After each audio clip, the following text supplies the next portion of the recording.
amid the tensions in the Middle East. Now what we are learning is that Israeli Prime Minister Netanyahu will hold a meeting to discuss a diplomatic situation to the war between Israel and Hezbollah in Lebanon. That's a huge development coming in amid the crackdown on the Hezbollah leadership in Lebanon. Now what we are learning is that Netanyahu, who has vowed to eliminate every security threat in the region from Gaza to Lebanon, he will now hold a meeting to discuss a diplomatic solution to the war between Israel and Hezbollah. Siddhant continues to be with us on the broadcast. So Siddhant, is this an outcome of Netanyahu's success in crippling Hezbollah's leadership, that he now realizes that a diplomatic solution is the only way forward?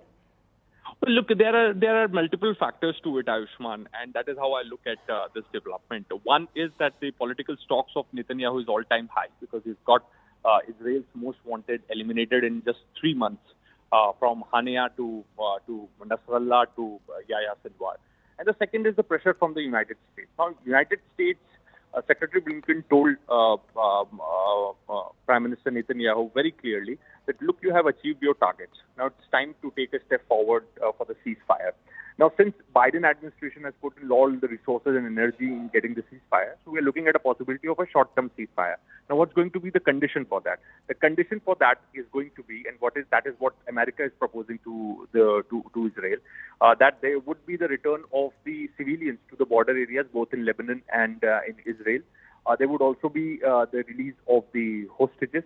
And you know that these are the two principal positions that we are getting to know right now. Now, Mr. Netanyahu also understands that release of hostage is the paramount importance for Israel.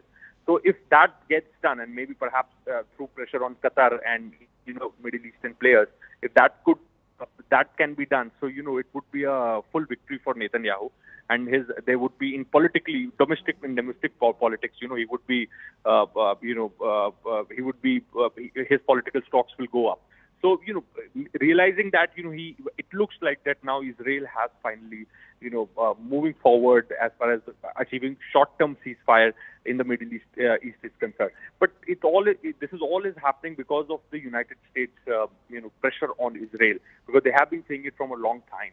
But Netanyahu wasn't listening to them. The simple reason being because the vow, as you rightly pointed out, was to finish Hamas, Hezbollah completely. And since now those two groups have completely been finished, America is putting pressure on Israel to come for the talks for the short-term ceasefire. But we could expect the long ceasefire to happen when US gets the new president. Absolutely, and it seems these feelers also coming in from Netanyahu to diffuse tensions in the region, given the fact that Iran has also vowed more and more retaliations against the Israeli state. Thank you, Siddhant, for joining us on the broadcast.